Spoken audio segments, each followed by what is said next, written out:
तो हेलो बच्चे लोग, कैसे हैं? उम्मीद करते हैं अच्छे हैं, अच्छी तरह से पढ़ाई कर रहे होंगे। मैं आप लोगों को फिर से इंपॉर्टेंट पार्ट लेके आया हूं पढ़ाने के लिए। आप देख सकते हैं कि प्रश्न वाली हम लोग 13.4 को पढ़ने वाले हैं, जो बहुत ही इंपॉर्टेंट है। इससे हर हालत में क्वेश्चन आता है और आएगा आपको 5 नंबर के लिए डायरेक्ट आता है। 5 नंबर के लिए आता है आपको। एक मैथ इसमें से जितने मैथ पढ़ाएंगे 3-4 इसमें से एक मैथ आता है, ठीक है। अभी जो हम लोग पढ़ने वाले हैं छिन्नक के बारे में पढ़ेंगे, जो 13 पॉइंट कितना में है, 4 में है। बहुत ही इंपॉर्टेंट पार्ट है, उसको हम लोग पढ़ेंगे। उससे पहले छिन्नक के बारे में पूरा बेसिक पढ़ लेंगे, तब उसका मैथ से पढ़ेंगे। तो अभी हम लोग जो पढ़ने वाले हैं छिन्नक, और ये किसके आकार का होता है? शंकु के आकार का। हम लोग लिख सकते हैं शंकुआकार छिन्नक, या उसको क्या कहा जाएगा? गिलास। शंकुआकार छिन्नक या गिलास कहा जाता है, ठीक है। अब आखिर इसका फिगर कैसा होता है, तो हम लोग अभी फिगर पढ़ेंगे इसका। देख सकते हैं फिगर बिल्कुल ऐसा होता है, देख सकते हैं। यानी एक बाल्टी बोलो या गिलास बोलो, जिसका फिगर ऐसा होता है। अब इसको हम लोग क्या करेंगे? हल करेंगे। इसमें 2 त्रिज्या होता है और 2 व्यास होता है। तो हम लोग यहां से यहां एक त्रिज्या या एक व्यास, दूसरा व्यास, उसका यहां से केंद्र होगा, यहां से बीच में। तो ये h का मान हो जाएगा, जिसे हम लोग क्या कहेंगे? सिंपल में ऊंचाई कहेंगे। ऊंचाई h का मान। उसके बाद यहां से यहां r का मान होगा, त्रिज्या कहा जाएगा r1। यहां से यहां r2 कहा जाएगा, ठीक है। यानी 2 बार त्रिज्या इसमें होगा, r1 r2। ये ऊंचाई होगा, और यहां से यहां तिर्यक ऊंचाई कहा जाएगा। इसको हम लोग तिर्यक ऊंचाई कहेंगे। तिर्यक ऊंचाई को L से संकेत किया जाता है, ठीक है। तो ये तीनों पॉइंट इसमें होता है। छिन्नक बोले या गिलास बोले या तुर्की टोपी, जो शंकु के आकार का जैसा होता है।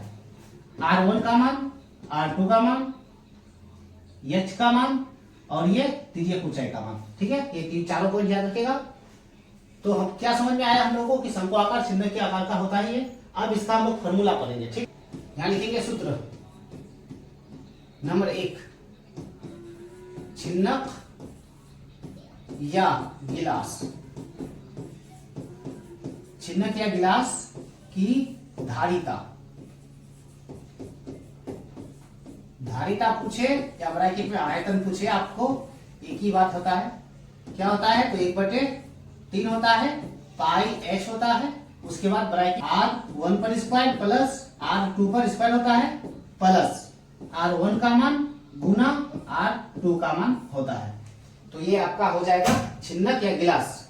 छिन्नक या गिलास की धारिता या आयतन अगर पूछे तो आपको ये बताना है 1/3 पाई h bracket r1 square plus r2 square plus r1 गुना r2 होता है, ठीक है। ये पहला फॉर्मूला था। सब पढ़ेंगे। छिन्नक या गिलास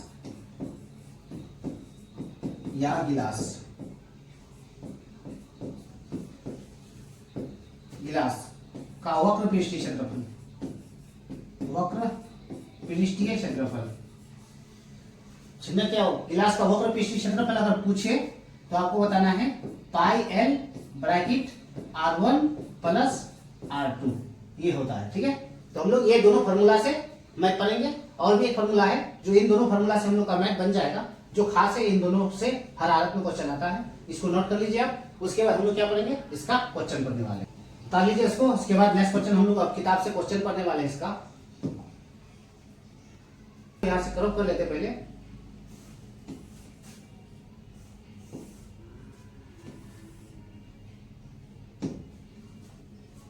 पाई का मान 22/7 लेने बोला है क्वेश्चन में। क्वेश्चन नंबर 1 हम लोग क्या कर रहे हैं? पढ़ेंगे। अभी लिखा हुआ है पानी का एक गिलास लीजिए। तो पानी का एक गिलास हम लोग बना लेते हैं। यहाँ देख सकते हैं इस तरह से पानी का गिलास बना लिए।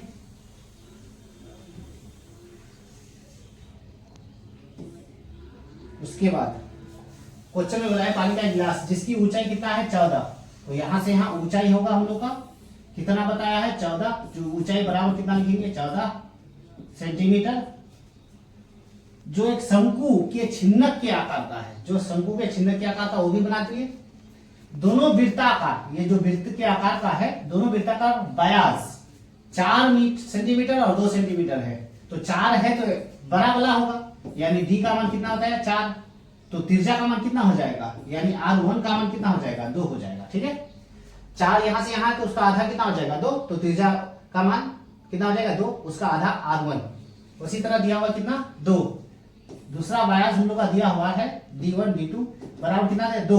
तो यहाँ से यहाँ त्रिज्या उसका कितना हो जाएगा, त्रिज्या हो जाएगा हम लोग के पास कितना 1, त्रिज्या का मान 1 हो जाएगा। R1 यहाँ तो R2 हो जाएगा। ध्यान से सुन लीजिए, पहला व्यास 4 सेंटीमीटर उसका त्रिज्या निकला 2, दूसरा व्यास 2 सेंटीमीटर उसका त्रिज्या कितना निकला 1। ठीक है, अब हम लोग क्या करेंगे, एच भी बता दिया। अब हम लोग के पास ये सब मान निकल चुका है। अब क्वेश्चन बोला है कि इस गिलास की धारिता ज्ञात कीजिए। अभी बताए ना, आयतन बोले या धारिता बोले तो हम लोग को निकालना है वही जो अभी फॉर्मूला में दिखाया। तो हम लोग क्या करेंगे, इसको आप हल करेंगे। यहाँ फिगर तैयार हो चुका, प्रश्न वाली को हम लोग यहाँ से लिखेंगे। प्रश्न संख्या 13.1 हम लोग 4 पढ़ रहे हैं। अब यहाँ से लिखेंगे प्रश्न संख्या 1, प्रश्न संख्या 1 लिखेंगे, उसके बाद यहाँ से लिखेंगे हल। ठीक है, हल लिखने के बाद यहाँ देख सकते हैं हम लोग के पास व्यास दिया हुआ है। किसका दिया हुआ है, छिन्नक का व्यास यानी D से संकेत करेंगे। D1 बराबर 4 दिया हुआ है, तो R1 का मान कितना हो जाएगा 2 हो जाएगा। फिर उसी तरह छिन्नक का व्यास दूसरा है हम लोग के पास दिया हुआ है D2 बराबर कितना है 2, तो त्रिज्या 2 बराबर भी कितना हो जाएगा 1 हो जाएगा। R1 R2 का मान हो चुका। अब ऊंचाई दिया हुआ है हम लोग के पास, तो यहाँ लिखेंगे सिर्फ ऊंचाई, छिन्नक की ऊंचाई बराबर हम लोग के पास h होता है, बराबर कितना दिया हुआ है 14 दिया हुआ है, 14 सेंटीमीटर हो चुका 14। अब हम लोग को निकालने क्या बोला है, धारिता निकालने बोला है। तो हम लोग लिखेंगे यहाँ से छिन्नक की धारिता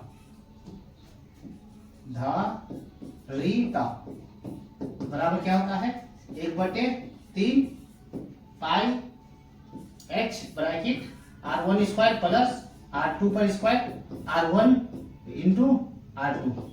ठीक है, इस तरह से हम लोग लिख देंगे। अब हम लोग मान बैठाएंगे इसका 1/3 जो रहने देंगे। पाई का मान 22/7 होता है और h का मान हम लोग के पास कितना निकला, h का मान 14 निकला है, h का मान 14 दे देंगे। ब्रैकेट R1 का मान देख सकते हैं कितना है हम लोग के पास 2 दिया हुआ है, 2 पर स्क्वायर प्लस R2 का मान कितना दिया हुआ है 1 पर क्या दे देंगे स्क्वायर, फॉर्मूला में स्क्वायर है स्क्वायर दे दिए, प्लस की जगह प्लस। R1 का मान कितना निकला है हम लोग के पास 2, गुना इसके बीच गुना है, गुना दे देंगे। R2 का मान कितना है 1 दे देंगे। ठीक है, ये इसका मान बैठा दिए, मान सब बैठा दिए 1/3, पाई का मान 22/7, h का मान 14 है। R1 का मान देख सकते हैं कितना दिया हुआ है हम लोग के पास 2 बैठा दिए, यहाँ स्क्वायर है स्क्वायर दे दिया, प्लस की जगह प्लस। R2 का मान हम लोग के पास कितना 1 पर स्क्वायर प्लस किया प्लस। R1 का मान हम लोग के पास कितना दिया हुआ है 2, उसके बीच गुना। R2 का मान कितना दिया हुआ 1 दे दिए। ठीक है, अब हम लोग क्या करेंगे, इसको काटेंगे, जो संख्या कटेगा देख सकते हैं 7 से कटेगा। अब इसको हम लोग काटेंगे 7 का पारा में, देख सकते हैं 7 दूना 14 कट चुका। उसके बाद और नहीं कटेगा, इसको लिख देंगे 22 गुना 2, 22 गुना कितना हो जाएगा 44, हम लोग लिख लेंगे ऊपर 44/3 का 3 रह जाएगा। ये ब्रैकेट को अभी रहने देंगे। अब ये हल होगा, देख सकते हैं कि 2 का स्क्वायर कितना हो जाएगा 4 प्लस 1 का स्क्वायर 1। अब 2 को 1 से गुना 2 एकम 2, ये सभी संख्या क्या हो जाएगा अब जुड़ जाएगा, जोड़ेंगे अब इसको। ठीक है, अब इसको उतार लीजिए, अब इसको मिटाना पड़ेगा।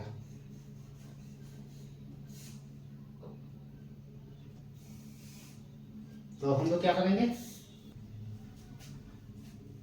हम लोग के पास था 44/3 ब्रैकेट 4 प्लस 1 प्लस 2 था।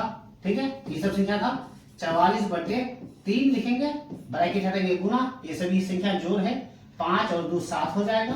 3 का पारा में नहीं कटेगा, गुना कर लेंगे।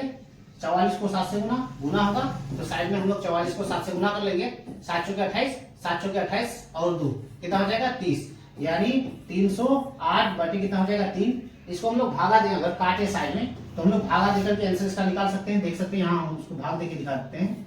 308 को 3 से भागा, 3 दशम 30 हो जाएगा, 30 कट जाएगा हम लोग का, खत्म। 8 को उतारेंगे, 3 दूना 6 हो जाएगा, कितना बचेगा 2। अब हम लोग इसको काटेंगे नहीं, बीच में एक लाइन खींचेंगे, पूर्णांक का रूप लेगा, 2 ऊपर आ जाएगा और 3 क्या आ जाएगा नीचे, ये इसका आंसर हो जाएगा। इसको काटने पर 10 110 2 पूर्णांक 3 हो जाएगा, ये इसका आंसर हो जाएगा। ठीक है, अच्छी तरह से इसको नोट कर लीजिए। ठीक है, नोट करके प्रैक्टिस कीजिएगा, नेक्स्ट क्वेश्चन हम लोग पढ़ेंगे फिर।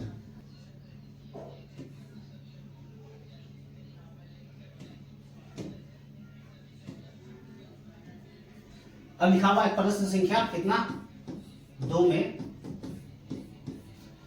एक शंकु के छिन्नक की तिर्यक ऊंचाई कितना दिया हुआ है 4। तो एक शंकु का छिन्नक हम लोग बना लेते हैं, पहले छिन्नक बना लेते हैं।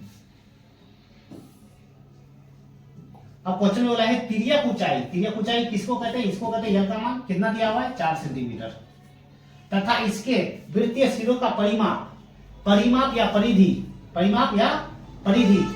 कितना दिया हुआ हम लोग के पास? परिधि या परिमाप कितना दिया हुआ है? 18 दिया हुआ और 6 दिया हुआ है। ठीक है, 18 और 6 दिया हुआ है। तो इस छिन्नक का वक्र पृष्ठीय क्षेत्रफल ज्ञात कीजिए। क्या निकालने बोला? वक्र पृष्ठीय क्षेत्रफल, जो अभी आप लोगों को हम बताएं वक्र पृष्ठीय क्षेत्रफल क्या होता है। ठीक है, तो ये जो वृत्त का परिधि है, परिधि पहला का कितना है 18, तो बड़ा है 18, यहां से यहां उसका परिधि कितना बताया है? 18 बताया है। और उसके बाद 6 बताया, तो ऊपर का कितना होता है 6, ऊपर का 6 सेंटीमीटर और नीचे का कितना होता है 18। ये परिमाप है, ये वृत्त को, ये गोला को निकाला है उसका परिमाप, तो कितना निकालना है 18, ये तिरछा नहीं है। ठीक है, और उसका ऊपर का गोला का मान हल किया है, तो उसका परिमाप कितना निकला है 6 सेंटीमीटर निकला है। अब उसके बाद इसको हल करेंगे तब हम लोग का यहाँ से यहाँ तिरछा का मान निकलेगा। अभी बताया हम लोग को परिमाप, तो किसका परिमाप बताया? पूरा गोला का परिमाप बताया, यानी पूरा वृत्त का परिमाप बताया है 18 है। इसका पूरा वृत्त का परिमाप कितना है 6 है। तो पहला तिरछा हम लोग को यहाँ से निकालना होगा, दूसरा तिरछा यहाँ से निकालना होगा। ठीक है, उसके बाद हम लोग वक्र पृष्ठीय क्षेत्रफल के पास जाएंगे। तो पहला परिमाप निकालेंगे, परिमाप को हल करेंगे, हम लोग को तिरछा का मान ये निकाल के देगा, उसको हल करेंगे, उसका तिरछा निकाल के देगा, तब हम लोग क्या करेंगे? वक्र पृष्ठीय क्षेत्रफल लगाएंगे। तो ध्यान से देखिए, यहाँ से लिखेंगे छिन्नक के लिए, यहाँ प्रश्न संज्ञा लिखते हैं, उसके बाद हल लिखेंगे, हल लिखेंगे, उसके बाद लिखेंगे यहाँ छिन्नक के लिए, छिन्नक के लिए लिख दिए। अब उसके बाद हम लोग लिखेंगे क्या क्या दिया हुआ है? तिर्यक ऊंचाई, तो यहाँ लिखेंगे तिर्यक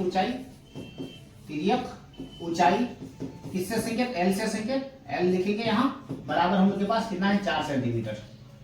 अब हम लोग के पास पहला ये, दूसरा ये दिया हुआ है। ठीक है, किसका? परिधि, किसका? वृत्त की परिधि। तो वृत्त की परिधि क्या होता है हम लोग उसको पढ़ेंगे। तो यहाँ लिखेंगे नंबर 1 वृत्त की परिधि, वृत्त की परिधि या परिमाप हम लोग को बोला है।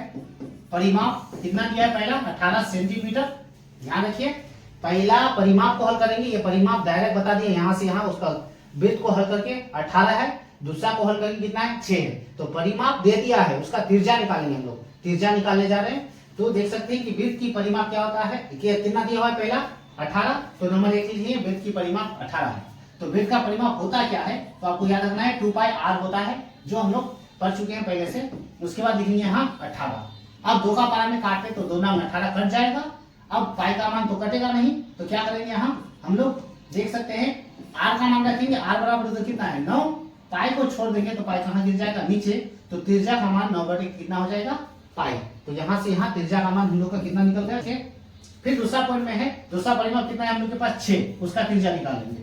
तो दूसरा हम लोग लिखेंगे यहाँ, फिर उसी तरह लिखा जाएगा वृत्त की परिमाप, वृत्त की परिमाप लिखा जाएगा। कितना दिया होगा हम लोग के पास? 6 है, तो यहाँ लिखेंगे 6 सेंटीमीटर।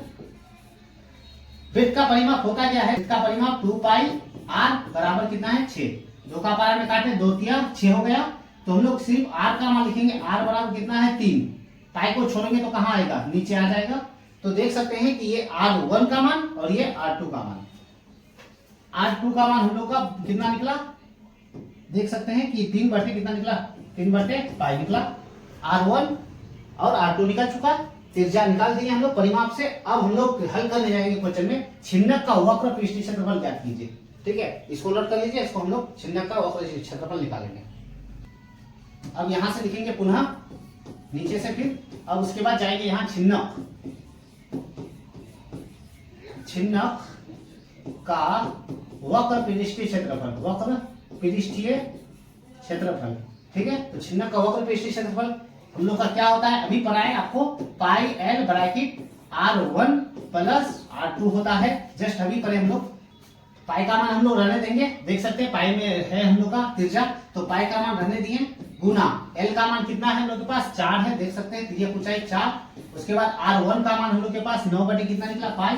9 बटे क्या लिखेंगे? पाई प्लस, और r2 का मान कितना निकला है हम लोग के पास? r2 का मान हम लोग के पास दिया हुआ है 3/पाई। ठीक है, इस तरह से हम लोग लिख लेंगे। 4 को पाई से गुना करेंगे, क्या हो जाएगा हम लोग के पास 4 बार पाई, ब्रैकेट हटाएंगे गुना। अब ये भिन्न जोड़ का रूप ले लिया, देख सकते हैं भिन्न जोड़ जब भी रहे तो नीचे नीचे एक संख्या आ जाती है कॉमन में, तो ऊपर वाली संख्या जुड़ जाती है। 9 और 3 कितना हो गया 12, डायरेक्ट लिख सकते हैं। भिन्न जोड़ है, भिन्न जोड़ का मतलब नीचे वाली संख्या एक बार कॉमन तो ऊपर वाली संख्या जोड़ दिया जाता है, तो 9 और 3 कितना हो गया 12। ऊपर नीचे हम लोग का क्या हो चुका, पाई पाई खत्म हो चुका। तो अब 12 को किससे 4 से गुना करेंगे, 12 चौकी कितना हो जाएगा 48 सेंटीमीटर स्क्वायर, ये इसका आंसर हो जाएगा। ठीक है, तो उम्मीद करते हैं कि समझ में आ रहा होगा, वेरी इंपॉर्टेंट है, अच्छी तरह से इसको नोट कर लीजिए। देख सकते हैं क्वेश्चन नंबर 3 में लिखा हुआ है, एक तुर्की टोपी शंकु के छिन्नक के आकार का है। ठीक है, तुर्की टोपी बोले या शंकु बोले, ये छिन्नक बोले एक ही बात होता है। यदि उनके खुले सिरे की त्रिज्या 10 सेंटीमीटर हो तो हम लोग क्या बनाएंगे, सबसे पहले शंकु को बनाते हैं जो छिन्नक के आकार का हो। ठीक है, इसको हम लोग बना रहे हैं, यहाँ बना दिए हम लोग। अब बनाने के बाद उसका मान सब क्या करेंगे, हम लोग बैठाएंगे। उसकी खुले सिरा कितना है 10 सेंटीमीटर, 10 सेंटीमीटर त्रिज्या बताया है। यहां से यहां हम लोग का त्रिज्या कितना दिया हुआ है 10 सेंटीमीटर, जो R1 का मान होगा। ठीक है, अब उसके बाद यहां से यहां ऊपरी सिरे की त्रिज्या कितना 4 सेंटीमीटर बताए, R2 का मान कितना 4 सेंटीमीटर है हम लोग के पास। ऊपरी सिरा टोपी की तिर्यक ऊंचाई 15 है, 15 तिर्यक ऊंचाई यानी L का मान हम लोग के पास कितना दिया हुआ है 15 तिर्यक ऊंचाई यानी L का मान। इसको बनाने में प्रयुक्त पदार्थ का क्षेत्रफल ज्ञात कीजिए। ठीक है, इसको बनाने में कितना क्षेत्रफल लगा है उसको हम लोग को निकालना पड़ेगा। ध्यान रखिएगा, ये खुला है ऊपरी हिस्सा जो वृत्त के आकार का है, वृत्त का क्षेत्रफल यहाँ लग जाएगा और ये शंकु का वक्र क्षेत्रफल लग जाएगा। तो अब हम लोग क्या करेंगे, यहाँ से हल करेंगे। प्रदर्शन संख्या कितना 3 है हम लोग के पास, जो भी आई है। अब यहां से लिखेंगे हल करेंगे। आप देख सकते हैं जो जो दिया हुआ है हम लोग उसको लिखेंगे। यहाँ लिखेंगे छिन्नक के लिए, पहले छिन्नक के लिए R1 का मान हम लोग के पास कितना दिया हुआ है 10 सेंटीमीटर, R2 का मान हम लोग के पास कितना दिया हुआ है 4 सेंटीमीटर, और तिर्यक ऊंचाई हम लोग के पास कितना लिखा हुआ है 15 लिख लेंगे। अब उसके बाद अब हम लोग लिखेंगे यहाँ उसको बनाने में क्या क्या लगा, एक तो छिन्नक का वक्र लग जाएगा और ऊपर खुला हुआ है जो वृत्त के आकार का होगा, वृत्त के आकार का, वृत्त का क्षेत्रफल लग जाएगा। तो अब हम लोग लिखेंगे छिन्नक का वक्र पृष्ठीय क्षेत्रफल, छिन्नक का वक्र पृष्ठीय क्षेत्रफल, वक्र पृष्ठीय क्षेत्रफल प्लस ऊपरी जो ऊपर खुला हुआ है ऊपरी भाग का क्षेत्रफल, ऊपरी भाग किसके आकार का है वृत्त के आकार का, याद रखें वृत्त का क्षेत्रफल ले लेंगे। तो छिन्नक का वक्र क्या होता है अभी बताया आप लोगों को, pi L bracket R1 plus R2 plus वृत्त का क्षेत्रफल, ऊपरी भाग जो है किसके आकार का है वृत्त का क्षेत्रफल लग जाएगा, पाई R स्क्वायर होता है हम लोग का। ठीक है, जो R2 माना जाएगा। पाई का मान हम लोग क्या करेंगे, पाई ए बी पाई हम लोग अगर कॉमन ले लें तो बाहर हो जाएगा, यहाँ बच जाएगा L, उसके बाद R1 प्लस R2 इधर बचेगा, प्लस में यहाँ क्या है फिर R2 बचेगा जो स्क्वायर में। ठीक है, पाई और पाई कॉमन ले लिए, ये अंदर ब्रैकेट से आ चुका, ये ब्रैकेट के अंदर आ चुका, R1 प्लस R2 प्लस और यहाँ पाई कॉमन लेंगे R2 बचा। ठीक है, अब इसको हम लोग क्या करेंगे, अब अच्छी तरह से आप उतार लीजिए, इसको हम बनाने वाले हैं, मान सब बैठाएंगे। ठीक है, इसको उतार लीजिए, तब इसको मिटा, इसको हम देख सकते हैं यहाँ ऊपर ले लिए। इसको हल करने के लिए का मान 22/7 बैठेगा और L का मान हम लोग के पास कितना दिया हुआ है देख सकते हैं 15 है, 15 लिखेंगे। R1 का मान 10 है, 10 लिखेंगे। R2 का मान कितना दिया हुआ है 4, उसके बाद प्लस R2 का मान 4 है, स्क्वायर है यहाँ स्क्वायर दे देंगे। उसके बाद 22/7 तो कटेगा नहीं, छोड़ देंगे, ब्रैकेट अभी रहने दो, 15 है। इस ब्रैकेट का मतलब होता है गुना, ये ब्रैकेट का मतलब गुना होता है, 10 और 4 14 हो जाएगा हम लोग के पास, प्लस 4 का स्क्वायर यहाँ हो जाएगा 16। ठीक है, अब हम लोग क्या करेंगे यहाँ फिर नहीं कटेगा, 22/7 को रहने दो, ब्रैकेट हटा से गुना यहाँ कर लेते हैं। देख सकते हैं 15 को 14 से हम लोग क्या कर रहे हैं गुना, 4 5 6 20, 4 एकम 4 और 2 6 हो जाएगा। उसके बाद 5 एकम 5 1 0 1 2 210 हो जाएगा। अब हम कितना है यहाँ 16। ठीक है, फिर कटेगा यहाँ देख सकते हैं 22/7 लिख लेंगे, ब्रैकेट अब हटाएंगे, 216 का 210 को 16 से जोड़ेंगे, 16 से जोड़ेंगे 6 2 2 200 कितना हो जाएगा 26, 200 हम लोग 26 को अब 22 से गुना करेंगे। ठीक है, इन दोनों को गुना करना है और 7 से भाग देना है। तो यहाँ कर लेते हैं, देख सकते हैं, लेते हैं 226 और 22, 6 दूना 12, 12 का 2 होगा, 2 दूना 4 और 1 5, 2 दूना 4, 2 छके 12, 12 का 2 हाथ में 1 बचेगा, 2 दूना 4, 4 और 1 5, फिर 2 दूना, यहाँ 2 दूना 4 लिखेंगे, 2 7 9 4 49 72 हो जाएगा। तो यहाँ लिखेंगे हम लोग 49 72 बटे 7, इसको आप भाग दे दीजिए, ये हो जाएगा इसका आंसर। तो उम्मीद करती है आपको समझ में आ रहा होगा। बहुत ही इंपॉर्टेंट था ये तीनों मैथ में से एक बार हर हालत में एक तो मैथ आता ही है और आएगा और आ सकता है, इसी तरह से उसको प्रैक्टिस कर लीजिए और अपने फ्रेंड को भी जानकारी दे दीजिए। सलाम सर द्वारा ऐप लॉन्च हो चुका है, उसको जाकर के डाउनलोड कीजिए, इंस्टॉल कीजिए। बहुत कम रुपया में आप अच्छी तरह से पूरा वीडियो देख सकते हैं, इंपॉर्टेंट पार्ट, और पूरा पीडीएफ आपके लिए पूरा फ्री है। ठीक है, थैंक यू।